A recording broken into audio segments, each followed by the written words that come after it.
Welcome to Improv FAQ at length, where we have longer conversations about improv topics that have a lot of questions surrounding them.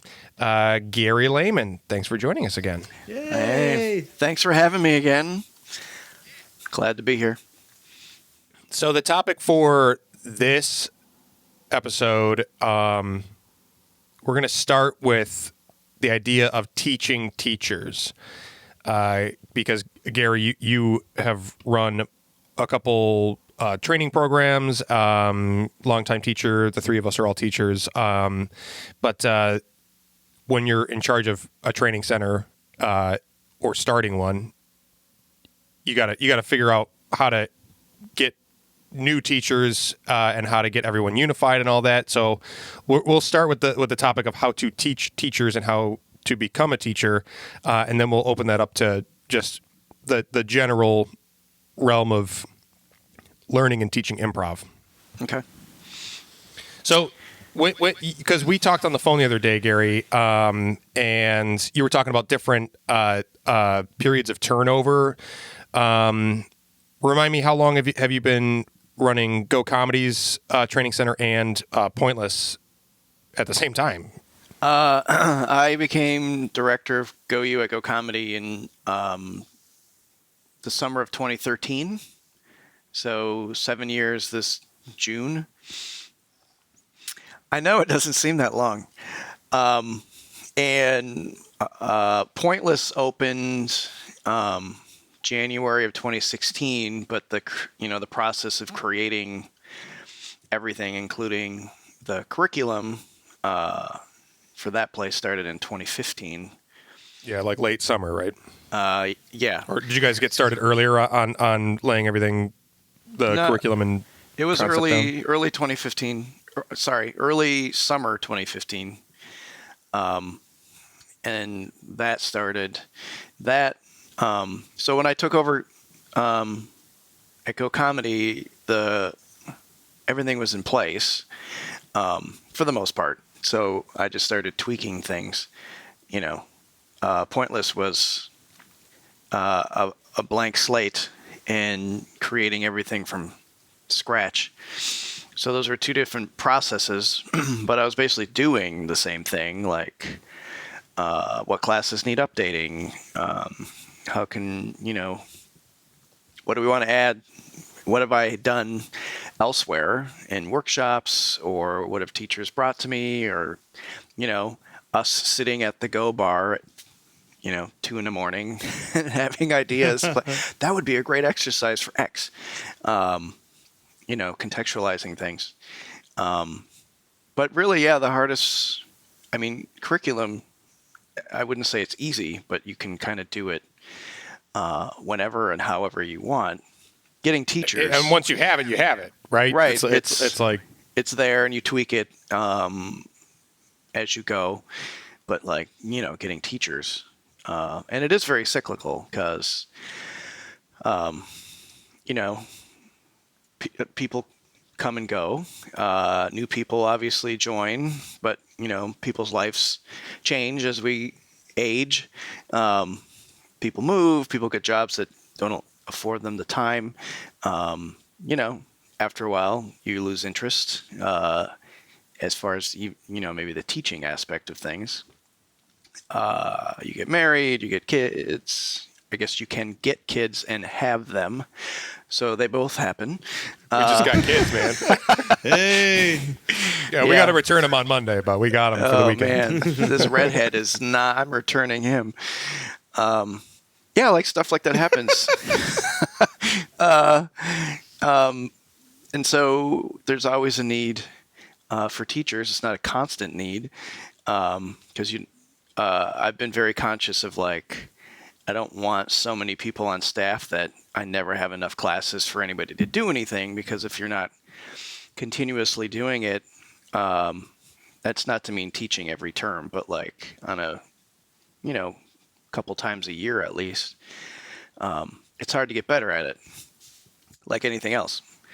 Because and then on the flip side, if you have too small of a faculty, then you get people burning out, or you can't fill the classes if you have too much demand, right? Oh, yeah. So that would be like, in starting Pointless, I didn't create all 8 classes before it opened. I created the first 2 and started from there. And it was me and, the 3 of us were, and plus Jason Tamalia, the artistic director, were the 4 teachers when that place first started. And so as new classes continued, I would start creating curriculum for them. So I had, the difference would be for creating a curriculum, I have to know, or if you're going to do it, you have to know what's the philosophy of the theater. What's the style of improv? What is the goal of the shows that you put on stage? What's the philosophy? Because anyone can slap together some improv games and exercises and call it a curriculum, but like, is that teaching the way you want? What's your style of play? If you take a class this is true. If you take the class that Bob and I took at Second City when we started there, so level A, and then you took level 1 at IO, just to use 2 well-known theaters, 2 very different classes. Second City's all, short form, and IO starts out right away with long form, and it's a long form theater, and that's how they start. So it's, like, how are you tailoring the classes? What are these? And the big thing with teaching is, where is all this leading to? So I'll use Pointless. So I asked, Jason and Tori asked me to be the artistic director in the summer of 2015. So we had to start working on curriculum. And the first thing I said was, give me your statement of philosophy. What's your theater's improv philosophy? So he took a few days, wrote it up, and sent it to me. That's what I started working with, right? And it's long form, create a world and play in it. Very, Herald kind of styles of play, not meaning a herald, but create Organic, your world, organic, connected. Yeah, playing in what you've created, calling it back, not in a referential way, but going back to things. So, what's the path to creating a performer or an improviser that has at least the building blocks of that style of play when they leave the program? And the other, I just said it by accident, but it kind of triggered in my mind, are the differences in why people take classes. Because there's people that go through the entire program, have no desire to be an improviser. They're just there because it's fun. They met some great people, and they're having fun doing it. And then there's the people that are like, I want to be on stage. I want to be on the resident cast. I want to be on the league or whatever theater it is. And like, they're all in the same class. So, how do you deal with that curriculum-wise? And at some point, when do you not deal with that? When do you just stop dealing with that? Yeah, well, how do you kind of shape the goals of the students by the mission of the theater, and vice versa? Is like when do you yield to what a variety of students are wanting, and yield the end goal of the theater? Right. But so yeah, it's a very layered situation to be in, because you gotta, like you said, it's cyclical. You got to start with what the vision of the theater is, start building a curriculum. You have the curriculum, and then you have teachers that are starting new students out fresh, and then hopefully you build the students into having enough performers or people who are interested in doing it on stage for an audience competently, and then those people are going to be, some of those people are going to be interested in teaching, and then you have to worry about, okay, how do I teach these teachers and get them to then turn around and teach people right back to the beginning, through the curriculum and with students that are starting from zero. I think the big thing about people, if you want to become a teacher, and I would love to hear your guys' take on this because you've both been through it. So when I was done at Second City, I was like, I want to teach improv. And I professionally am a teacher. I've been teaching since 1997. And when I finished Second City Conservatory, it was around 2007. And I was like, oh, I want to be an improv teacher. And I am so glad that I was not allowed to teach when I had just finished classes, because I would have been horrible. I mean, everyone, if you love improv classes, a high percentage of those people want to be a teacher, because the people that you have for teachers bring so much joy to you, and like they're opening up this world, and for like the three of us, it's become a part of our lives. So of course we like, I remember so and so's class, and like they think they're the greatest person in the world, and we're performers for a reason. We want. Well, it's almost that feeling like I just learned a secret and I can't wait to tell everybody about it. Right. It's But there's also like, no one should teach as soon as they're done with the program, because you're not even ready to. You don't even fully understand what you think you understand, which is what I had to learn. Just because I had been teaching for 6 years doesn't mean I could teach improv. I started teaching improv in 2011, and it took me, 2 or 3 years before I felt I was like good at it or like, making an impact or like doing this the way I would want to do it. So it's just like being a performer. Like, are there people that walk out of a training program and into an audition and get a resident company place at any number of theaters? Sure. Do most people do that? No. It's about getting reps. It's about, focusing your study. And if you want to be a teacher, this is the other thing I tell people. It's not just taking classes and playing. It's, are you watching shows?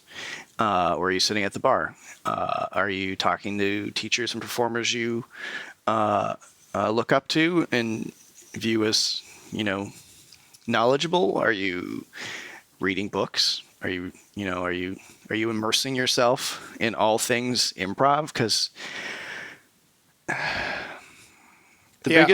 are you getting a good enough scope of things? Because you also don't want somebody teaching that is only not that a teacher has to go through multiple programs. Doesn't hurt, but more than anything, you want to not have a copy of a copy, right? So in order to have a truly valuable teacher, you want them to have the training and experience, and you also want them to know where that training and experience fits in context of the greater world that you're teaching in.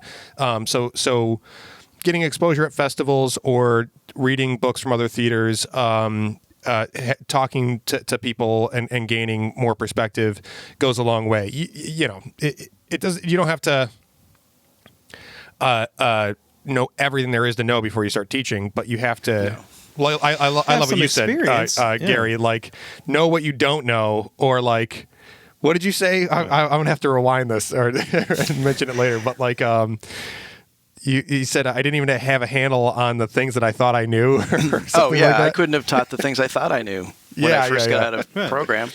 Like if I had been allowed to teach when I first oh God, so bad.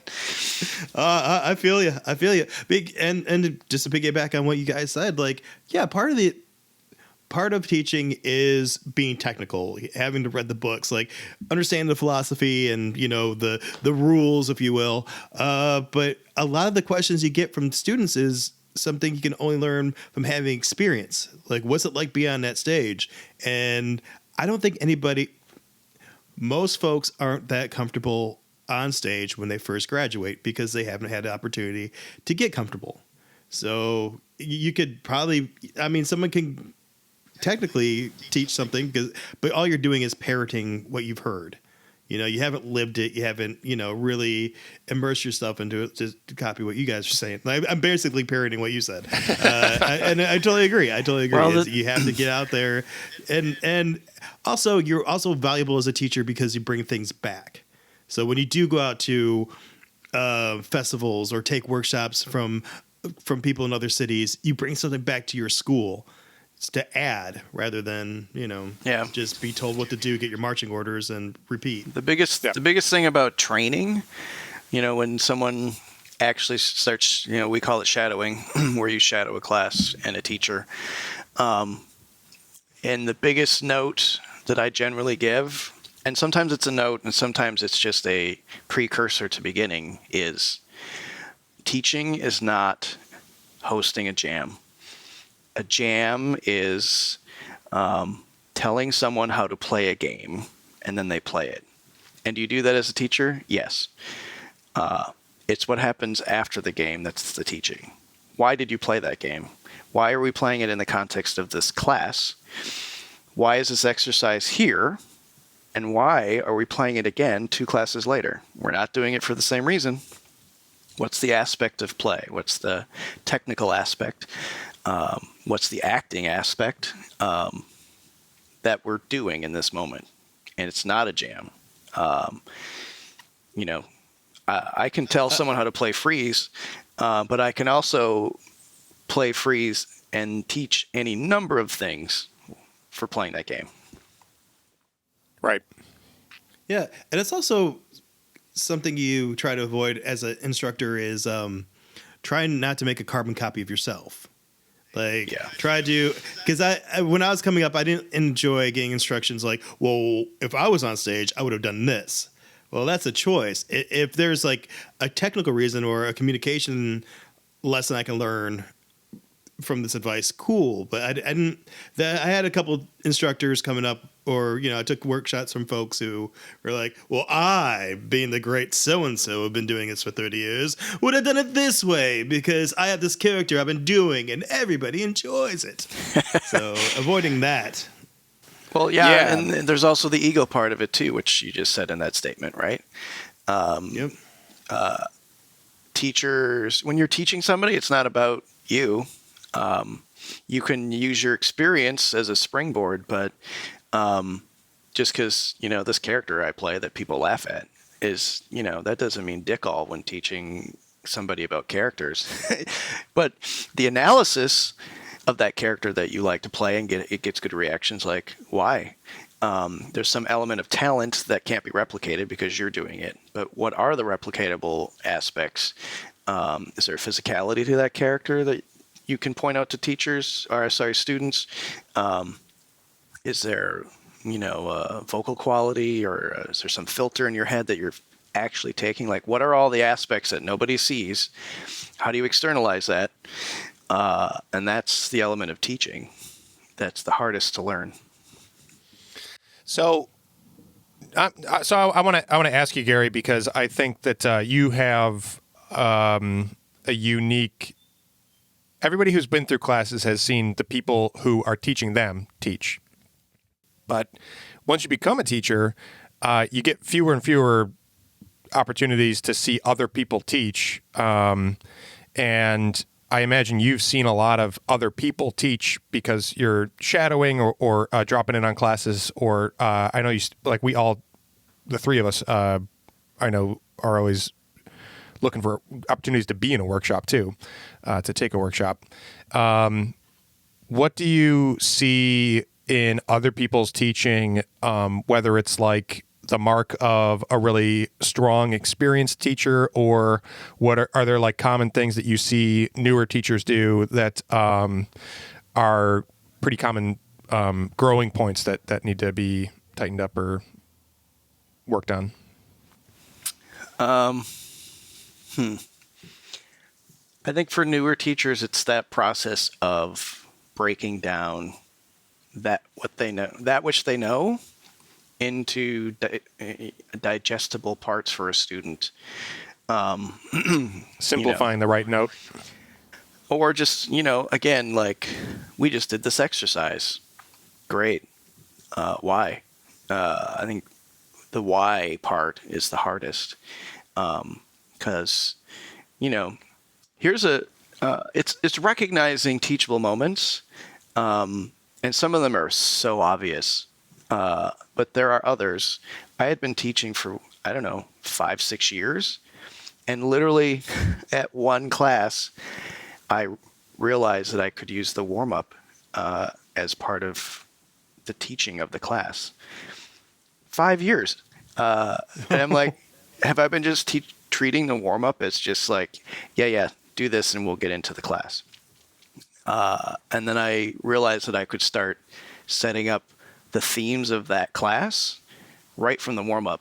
And when I reference something in a later exercise, saying like, oh, just like we did in the warm-up, some students are like,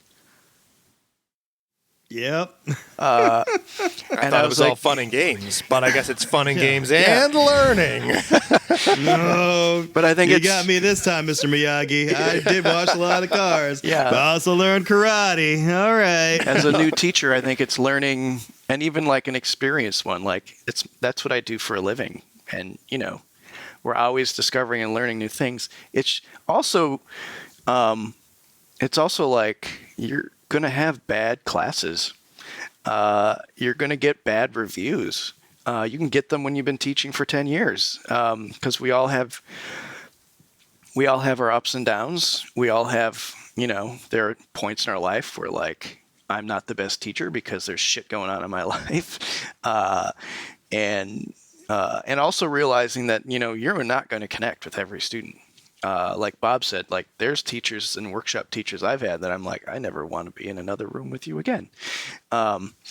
As far as like a teacher goes, you just can't connect with everybody. And it's like understanding that. It's part of like when you're teaching improv and you tell people like failure is a part of improv. You have to learn how to deal with it and accept it and move on. And it's also true for teaching. It's like, oh, I wish I just can't connect with this one student and I don't know why. And it's figuring out how to change your lesson, like just because you taught, this one lesson the same way doesn't mean you have to teach it the same way to every group of students, because every group of students is different. And just realizing that teaching is as much a journey as performing, that you get better at it. You have your good days and your bad days. And I would say like a master teacher, if we're going to use that term, is someone that knows how to get across the information that they want to get across in an efficient and effective manner. The general rule of thumb is if you run a set and give notes, your note session shouldn't be longer than the set itself. You think that shouldn't have to be said, but sometimes it is, and that's just like learning. Brevity being the soul of wit is also learning too. The longer you talk, the less people are retaining. Yeah. The learning curve is a bell curve, inverted bell curve. You learn more when you first start, and when you're ending, than in the middle. So if you keep the middle short, you get across. Your students will learn more, because there's less time to kind of like. I'm sure that what you just said about the inverse bell curve can apply in a bunch of different ways, but you're saying even in a conversation or even in watching this video, people who are going to watch this to learn anything are going to learn more in the beginning and the end of this video. Or if you're giving a note session, the beginning and end of that note session or a debrief is going to be the biggest takeaways, and that the middle is going to have the less than the beginning and end. Is that what you're saying? Yeah. Or are you saying like in your learning experience? I imagine that's true in your as a student, that like in the beginning, first couple classes you take, you're going to learn a lot, and then in the middle you might learn less, and then the more that you know what you know and what you don't know, that you can have bigger learning experiences later in your career as well. Yeah, it's basic, theory of learning. You can apply it to an overall class. You can apply it to an individual class. You can apply it to an individual exercise. If we're talking about a note session for a set in class, or if you're coaching, and you might not even realize this because it's just how it's done. So you pick it up and you mirror it when you're doing it. The reason why you talk about overall group performance and group things that the things that you want everyone to be aware of right away off that set are not generally individual notes. It's an overall thing right at the top. And then you usually summarize at the end. And the learning curve is why. You have everyone's attention at the beginning. These are the things you all need to know. Individual notes. And you come up at the end. Remember, this is what we talked about. So that they're there. And that's why. Because we know that the human brain retains information better when it first starts focusing on a task and when it's just about to end. It's why you're more likely to pay attention in the middle if the information is being aimed directly at you. Yeah, and if it's generally shorter, which is why you should never study. Going back to school, you should never study for an exam for like an extended period of time, because you're not going to learn everything. If you do it in chunks, the smaller amounts of times allows your brain to retain more. Yeah. Sorry, I'm adjusting my blinds here because I'm being blasted by the sun. Yes, the projectory. So that's all like learning theory, and I know that because I went, I got a teaching certificate and I took education classes. It's not like to teach improv or really anything that you have to know that. Realizing it, you kind of learn it over time, subconsciously, but it's also, we all have our focuses, which is also why I tell new teachers to design a workshop, because it's the best way to learn how to break down something, a concept, into parts and how to teach it. Now, would you suggest, like new teacher or someone new coming into it, would you suggest coming up with their own philosophy as well, or? I wouldn't say coming up with it, but I would say analyze your own. Like, what is it? Yeah. And I think a lot of that is like, how do you like to play, right? Like, if you want to do a workshop, it's typically in something that you enjoy and or are interested in learning about. And if you're going to teach it, it's, you have to learn it first. So, I mean, just using myself as an example, I've done workshops on using your environment, physicality, absurd play, let's go to fuck world, those kind of things, because that's what I'm interested in. And for a teacher, it's also why we do workshop series at both theaters, and every new teacher has to do at least one workshop. It's a requirement, because it forces you to, I really like playing or doing this one thing. How can I teach it to someone? And like breaking it down, and I meet with people about that, like not typically like you should do this exercise or run this thing, but like, what do you want to get across? And what are some means that you already know to do that by breaking it down into chunks? Which is great, because that goes to the exercise of simplifying things, because you don't have the whole 8-course or 8-class term to teach. You got to do it in 2 or 3 hours, right? And it helps you analyze your interest in playing style and your teaching style, and because at the same time. And it's because it's your curriculum. You understand what you wanted it to do. If it accomplished that, if it didn't, and if you ran this again, what would you change? Because you know all of it. It's your workshop. It's not like me handing you my curriculum being like, teach this. You can still learn by that, but you don't have all the levels to it, which I've learned the having people do workshops, even if they don't teach them. Like, we have the means to have people teach workshops, but even before we did, I would have people do workshops. They might not even run, just so they have that process, the process of breaking stuff down. Which I really enjoyed that process, just because, like, kind of going back on what we talked about, like gaining experience. because you can walk into your workshop with a theory or a style or something you want to teach, and then through coaching, learn something completely different that you've never thought of. Like, that whole I learn more from my students type situation. Yep. Yeah, I was wondering if any one of you had ever had that kind of experience or anything specific. Learning from students. Yeah, like anything that have you ever learned from a student? When I first started teaching, I remember how nervous I was at my first showdown when I had students in the background or in the audience. When I had students in the back row, I was like, oh shit, I got to actually do what I'm teaching. Yeah, practice what you preach, baby. Yeah. And then also, I'm going to do stuff that I've probably said they couldn't do, and I have to know why, right?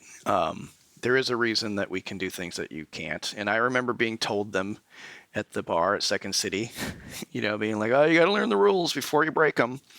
And it's true. Just at the time, you're like, but I want to know how to do it now.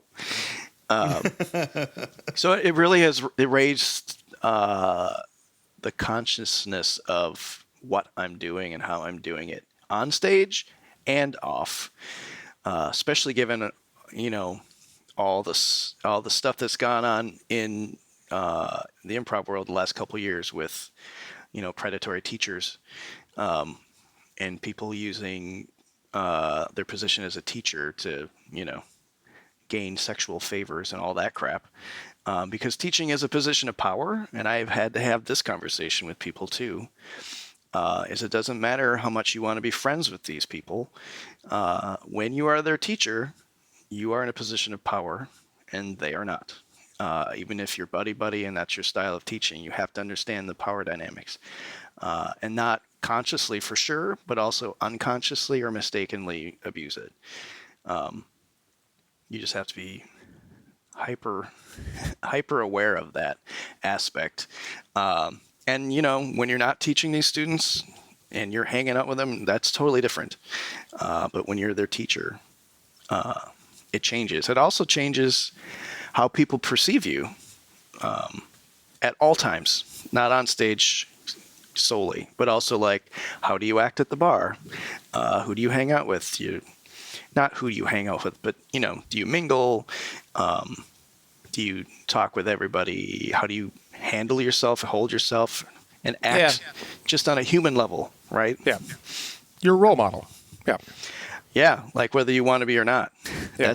It comes with it. And you're also, if you're hanging out at the theater that you teach at, or really in a community that you belong to as a teacher or a director, coach, you're going to need to learn patience to make yourself available to students and up and coming improvisers who are going to want to pick your brain or ask you things. And it's not like if I go to the Planet Ant, I can act like just like a stupid idiot because I don't teach there. Like, yeah. Yeah. But in terms of learning from my students, I mean, I feel like I definitely learned to know when to give which notes, like to not overwhelm with a bunch of distraction, to just focus in on like the most important thing right now. Because you guys know me, I will talk for. Yes, you will. I'll go. I wasn't gonna say it, but I will. But no, I can't really point the finger either. So, if I've got kind of these moments, teaching moments on a platter in front of me, and I'm like, ooh, this kind of brings up this idea, or this happened, and like sometimes this, and but other times this, and blah blah blah. In a large way, it's what you're talking about, Gary, of just boiling things down and simplifying the note to a most efficient delivery. But it's also about doing that for only so many subjects at a time, and keeping people's keeping people, letting them know that I'm doing that. I think is another thing is that like I really have to learn from students like when to let some things that I might give a note on in a different class level or to a different experienced troupe or improviser or whatever, let some things go and focus on more important things for this individual or this class or whatnot. And I also have to learn when to explain that that's what I'm doing is to let everyone know,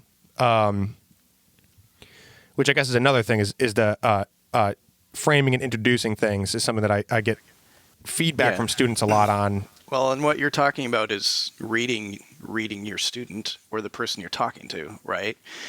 Because there are some people, and you don't even need to know them that well. It's just reading body language and, facial reactions when you're talking to them, how deeply you could do a note or how directly you can give a note. And sometimes you do have to couch it in like, this is the note I'm going to give you. And I'm going to wrap it in this present because I know I don't want to shatter your ego or like make you upset or like block your listening to me.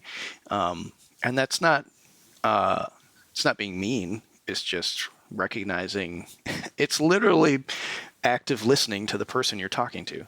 And also, again, back to the power dynamic. Students won't ask you for feedback if they don't respect you and think that you will have an answer for them, some usable feedback. And you are once again in that power dynamic, in that mode, in that moment. So you do have to kind of read it and also know, you're an intro too. Well, I'm not going to give you this note that I would give someone in advanced 5 or whatever.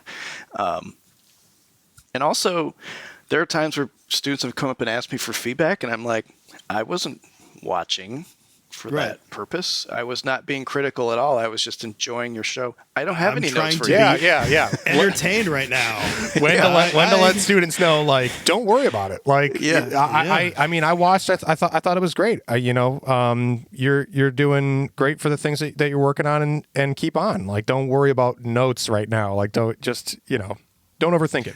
Go have a good time. I think in a lot of those moments, is most of the time I am giving that note like, have fun, and it almost after every launch group audition, I get someone who comes up to me and like, oh man, we played Hotspot and I didn't know all the words to the song. I'm like, you're focusing on the wrong thing, man. You don't want to work for a theater who gets mad because you forgot the words to a Beatles song. Yeah. But then again, get the White Album, buddy. But seriously, brush up on your Beatles. Yeah. Come on, man. Well, that's another thing for like if you're a teacher is getting used to that. And also knowing that it's okay to not give feedback and to say like, I still need to enjoy this.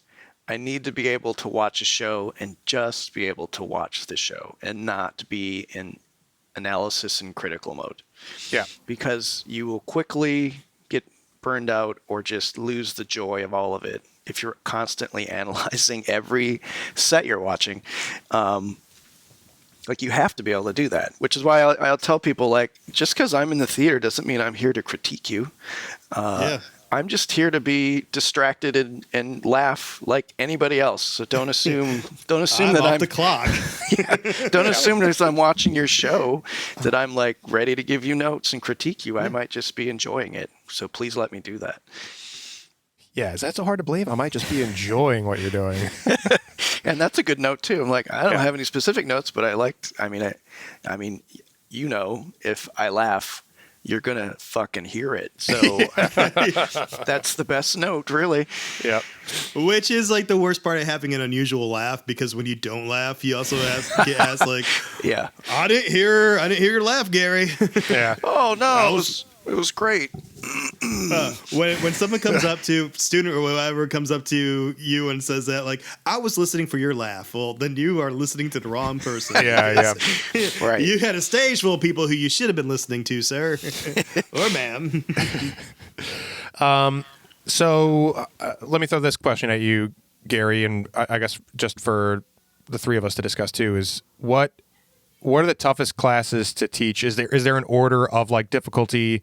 Does it necessarily go for new teachers that you start teaching earlier levels and then work your way up to teaching more advanced levels? Does it sometimes work backwards? Does it depend on the teacher's strength? What do you think? Well, I can only reference the two programs that I oversee and have taught in.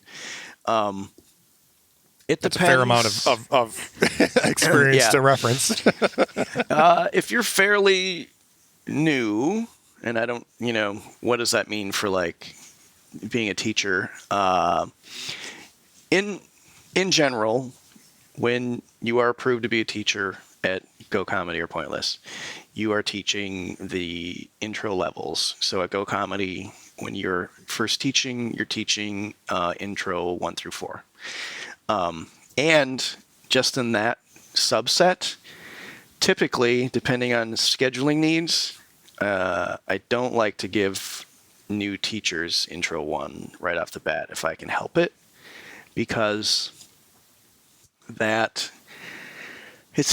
wouldn't say it's the hardest level to teach, but it is the most nerve-wracking as a teacher to take all of these neophytes. And you might get an actor or someone that took classes somewhere else, but that's an outlier. So how do you take all these people and bring them together and teach them this stuff?